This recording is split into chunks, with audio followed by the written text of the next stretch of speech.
Salut la compagnie, c'est Jules Melon et aujourd'hui dans la Pro Ciné Critique, je vais vous parler d'un film français sorti ce mercredi en salle, Pendant ce temps sur Terre. Voilà le titre, qui est en fait une œuvre de science-fiction sur le papier, mais pas que, très dramatique et psychologique, réalisée par Jérémy Clapin. Ce nom vous dit peut-être quelque chose. Il s'agit de son deuxième long métrage. En 2019, il nous avait gratifié du très bon J'ai perdu mon corps, un film d'animation qui était même allé jusqu'aux Oscars à la nomination.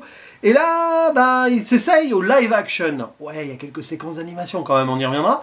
Et avec un casting d'actrices et acteurs qu'on ne connaît pas forcément beaucoup, même si on en a vu dans d'autres films. Exactement le cas de l'héroïne Megan Northam, qui joue donc Elsa, la protagoniste principale, qui va pas forcément très bien, mais on va y arriver très vite sur ce point. À ses côtés, Catherine Salé, voilà, ou encore Sam Louvec, pour, ça je crois que c'est le père, enfin je suis plus sûr. Sophia Le Saffre aussi, et Dimitri Doré qui fait une voix. Je pense que c'est la voix d'une entité, si je dis pas de bêtises, tandis que la voix d'un disparu est interprétée par Sébastien Pouderoux. Tiens, c'est aussi un nom qu'on connaît bien. Je suis un peu fébrile au moment de faire cette vidéo. Bonne demi-heure après ma séance, j'ai pas fait ça dans la Melon Mobile d'ailleurs. J'ai préféré me poser avant parce que, je l'ai dit, drame psychologique en plus d'être de la SF, et c'est pas forcément un métrage facile à voir sur ces thématiques, je préfère le préciser d'emblée. Après, c'est du cinéma. Il faut toujours prendre une petite distance, bien sûr, avec nos propres sensations et le réel, mais je ne m'attendais pas à ce que ce soit aussi plombé. Mais attention, je n'ai pas encore donné mon avis. Petit synopsis d'abord, on va suivre Elsa, donc, qui doit avoir la vingtaine, qui travaille en tant qu'infirmière, à peu près, s'occupe des personnes âgées dans un EHPAD, travaille pour sa mère d'ailleurs. Mais surtout, Elsa, elle a perdu son grand frère, disparu dans l'espace, donc Franck, qui était un peu le héros local, et voilà, il n'a pas laissé de traces, on n'a jamais retrouvé son corps ni rien, et il ne reste de lui que des souvenirs et une statue à son effigie sur un rond-point. Et Elsa n'arrive pas à faire le deuil. Alors ses parents non plus, le petit frère pas plus, mais bon, c'est elle qu'on va suivre en priorité. Et disons que un beau jour, elle va croiser quelque chose de mystique, magnétique, des entités spatiales qui prennent contact avec elle après qu'une antenne bouge comme ça. Bon, un petit phénomène, c'est pas rencontre du troisième type non plus, mais bon.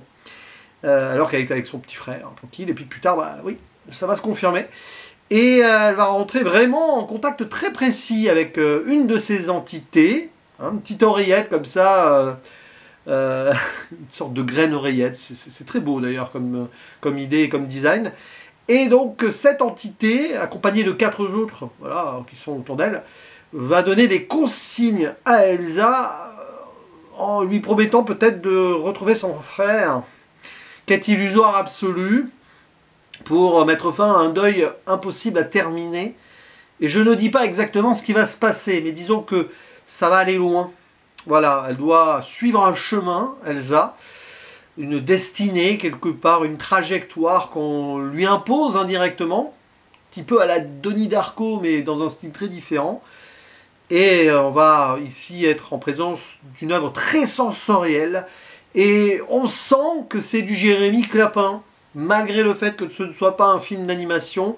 C'est un métrage qui questionne beaucoup l'humain, les souvenirs, le deuil, le passé et l'aller de l'avant ou pas. Ça, j'y reviendrai. Je ferai une petite zone spoiler. Je serai obligé quand même pour donner ma petite interprétation finale. Ah, j'aurais dû attendre avant de la faire cette vidéo, mais j'ai besoin d'exorciser ce que j'ai ressenti quand même. Donc désolé pour les bafouillages qui seront peut-être plus nombreux que d'habitude. Parce que c'est un film qui est très important, j'ai envie de dire, à ressentir. Je trouve que c'est un très bon film en fait. Je ne sais pas exactement ce que j'en ai pensé ultimement, parce qu'on pourrait y trouver des défauts dans sa rapidité d'exécution, notamment sur le final, et l'idée qu'on aurait vraiment pu faire durer ça pendant 2 heures, voire même 2 heures et demie, en laissant le temps de certaines choses. Tant et si bien que cette quête qu'elle doit suivre, enfin, la mission qu'on lui donne, ça peut paraître un peu programmatique et factuel comme cela, alors que pourtant il y a de l'émotion à en tirer un peu plus, mais en fait on est tellement sur elle, et c'est tellement un prétexte, même allégorique, cette histoire de SF là, et d'extraterrestre ou d'entité, parce que entité, que finalement le message final, on le retient très vite.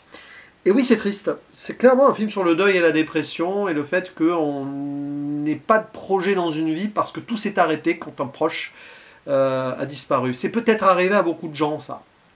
Peut-être des personnes qui m'écoutent ont vécu cela, peut-être ont pu s'en sortir derrière. Mais là, on a clairement quelqu'un qui est bloqué depuis X années. On ne sait pas exactement, il n'y a pas jamais dit, tiens, ça fait 3, 4, 5, 6 ans, peut-être dans ces eaux-là, que le frère n'est plus là. Mais depuis, elle a cessé d'exister, Elsa, grosso modo. Tant et si bien qu'elle avait des rêves de beaux-arts. Hein.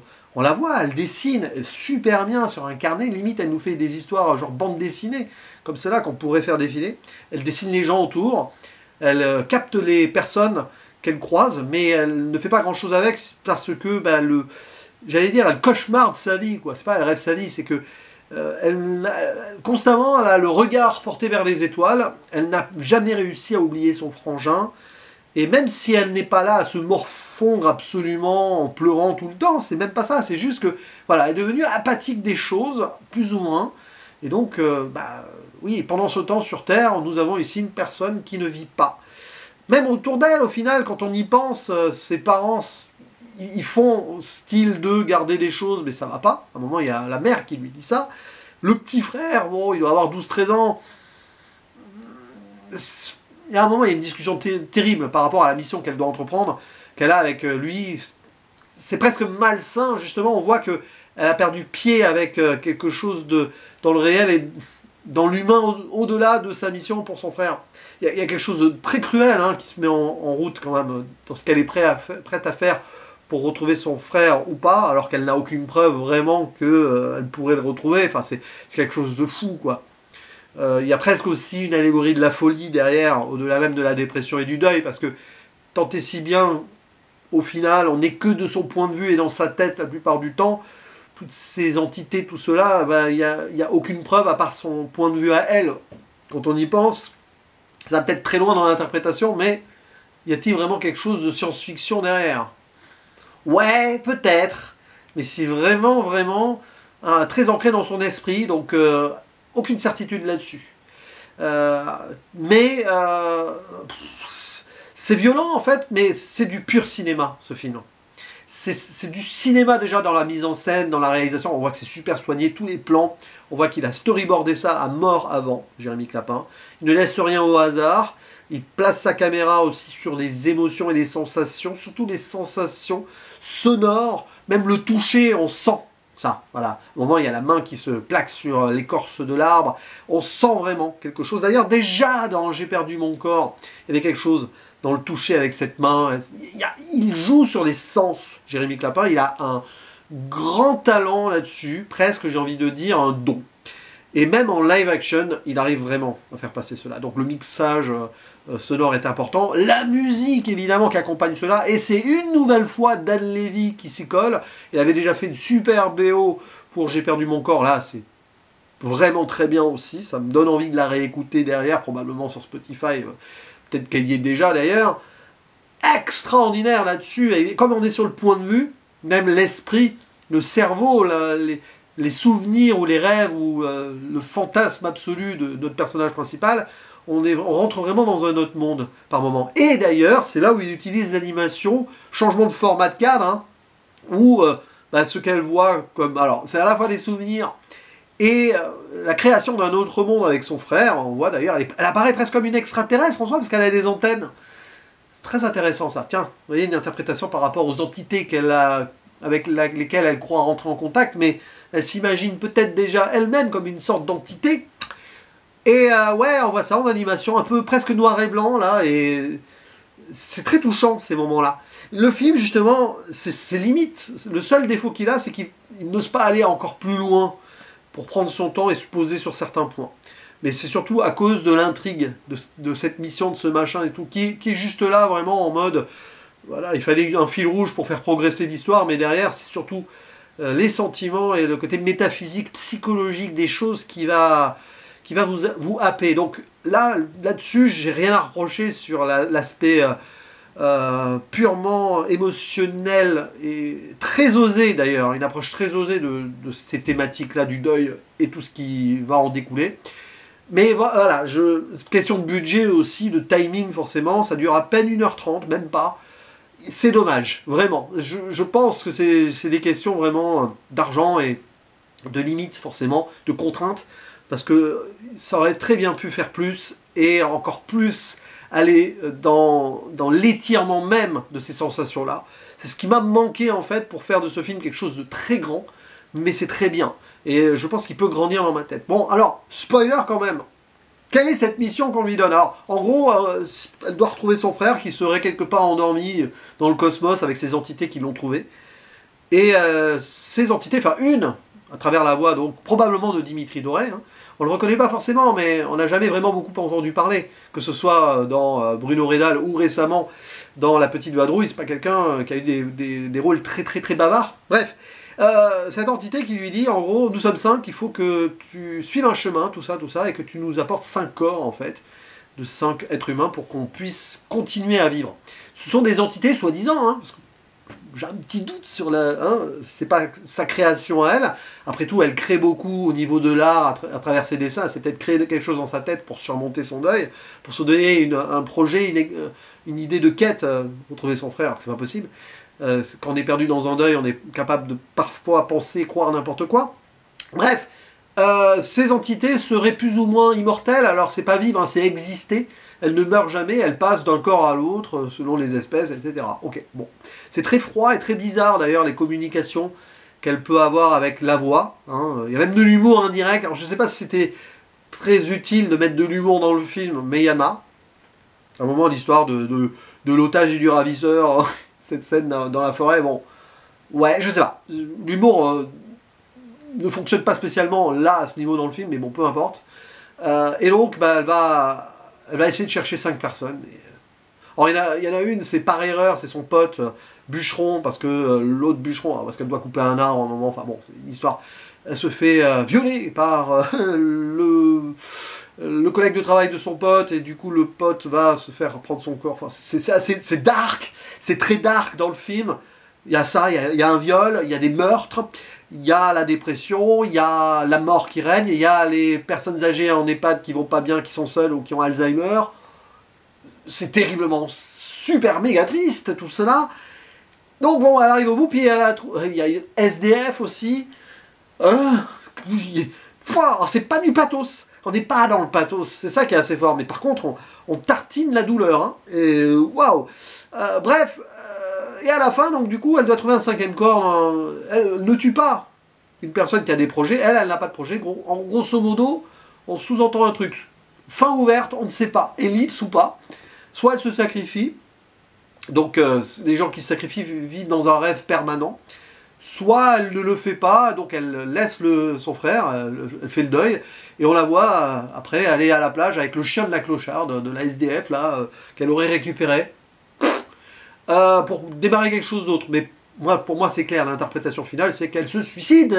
Voilà. Youpi. Non mais, c'est terrible, mais c'est ça. À mon avis, elle se sacrifie, elle vit à fond dans ce rêve où elle peut faire le deuil de son frère. Elle ne peut faire le deuil de son frère que dans ce rêve permanent qu'elle va avoir en se sacrifiant, en se laissant posséder par l'entité. Donc pour moi, à la fin, bah, c'est comme un suicide. C'est allégoriquement ça. Donc nous avons un film, clairement, qui est sur l'allégorie du deuil, dépression, suicide. Voilà. Pour moi, hein. Vous en faites ce que vous voulez de cela, c'est une interprétation très dark, je pense qu'il a laissé l'ouverture finale quand même. Si vous voulez voir quelque chose de lumineux, bah oui, dans son rêve tout va bien finalement, elle a réussi à faire son deuil. Ou si elle a réussi à faire son deuil en vrai, qu'elle a lâché prise, elle va continuer sa vie un peu plus dans la lumière. Mais bon, après tout, elle est toute seule avec le chien à la fin. Ouais. Bon, il n'y a plus sa famille, il n'y a rien de construit vraiment non plus. Donc voilà. Fin de la zone spoiler, avis général très positif, mais très... Voilà, j'ai beaucoup d'émotions quand j'ai réussi à... J'ai essayé de faire le deuil de ce film.